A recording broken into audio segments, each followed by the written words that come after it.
નમસ્કાર, આપ જોઈ રહ્યા છો સ્પાર્ક ટુડે ન્યૂઝ। બોડેલી તાલુકાના રાજવાસના ગામે પંથકમાં ખેડૂતોની ઘણા વર્ષોની લાંબી રજૂઆત બાદ રાજવાસના પાસેથી પસાર થતી હેરણ નદીમાં એક નવો આડબંધ બનાવવા ગુજરાત સરકારે 128 કરોડ રૂપિયા જેટલી માતબર રકમ મંજૂર કરી છે, જેનાથી રાજવાસના આડબંધ ડેમથી ઉપરવાસના 57 અને નીચેના 27 જેટલા ગામોને પીવાના પાણીની સાથે સાથે સિંચાઈ માટેના પાણીનો પણ સીધો લાભ થવાનો છે। આ રાજવાસના આડબંધથી ચોમાસા દરમિયાન ભારે વરસાદ વરસતા હેરણ નદીમાં પૂર આવે ત્યારે રાજવાસના ગામમાં નદીના પાણી ઘૂસી જાય, સ્થાનિક રહીશોની માલ મિલકતની સાથે તેમના ખેતરોનું ધોવાણ થાય છે।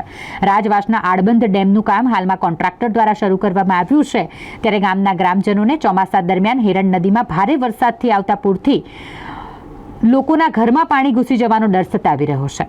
તેવામાં તેઓની માંગ છે કે એક ઊંચી અને મજબૂત દિવાલ બનાવવામાં આવે, નદી કિનારા પર ઊંચી અને પહોળી સંરક્ષણ દિવાલ બનાવવામાં આવે તે માટેની રજૂઆત કરવામાં આવી છે।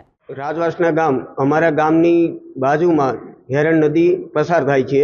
જૂનો ડેમ હતો તોય છતાં અમારા ગામમાં નુકસાની થતી હતી અને અત્યારે નવો ડેમ બની રહ્યો છે, એ 2 મીટર ઊંચાઈવાળો બનવાનો એવી માહિતી મળેલ છે।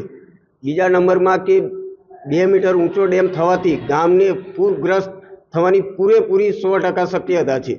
બીજા નંબરમાં જે નદી છે એની પહોળાઈ માટે અમને એન્જિનિયર ડિઝાઇન કીધું તો અમને અડધી ડિઝાઇન બતાવી છે, પછી અમે ગામ લોકોએ કીધું કે કામ બંધ કરાવીએ, પણ આપણે કીધું કાયદો આપણે હાથમાં લેવાનો નહીં, આપણે પહેલાં રજૂઆત કરવાની। બીજા નંબરમાં અમારે ગામનું ડૂબાણ જશે એના માટે રોડથી અમારે 10 ફૂટ ઊંચી દિવાલ જોઈશે અને આમ અમારે કમસે કમ 1000 થી 1200 ફૂટ, અને એ થવું જોઈએ। ત્યાં સુધી અમે લડત ચાલુ રાખશું। લડત અમારે શાંતિ રીતે, ગાંધીજી અહિંસા શાંતિથી આંદોલન છે, અમારે કોઈ નુકસાન કે નહીં, પણ ત્યાં સુધી અમારું કામ પૂર્ણ નહીં થાય ત્યાં સુધી અમે રજૂઆત કરતા રહીશું, તો પછી કામ બંધ કરાવશું તો અમારી ભૂલ ન આવે એ અમે જણાવી રહ્યા છીએ। આજે તમે શેના માટે અહીંયા આવેદનપત્ર આપવા આવ્યા હતા પ્રાંત ઓફિસમાં। શું નામ તમારું? રાજપૂત અર્જુનસિંહ ફતેહસિંહ, રાજવાસના। પટેલ કાજલબેન બળદેવભાઈ, સરપંચ મોટાવાટ। અને અમારું રાજવાસના બંધનું કામ ચાલુ છે, એ સારું જ છે। 27 ગામને પણ પાણી પહોંચી રહ્યું છે, પણ હમણાં હાલની પરિસ્થિતિ થોડુંક પાણી આવે છે ને તોય અમારા ગામમાં બેસી જાય છે। તો અમારી માંગ એવી છે કે થોડુંક વધારે આ પેલું સુરક્ષણ દિવાલ કે એવું કરી આપે તો સારું છે।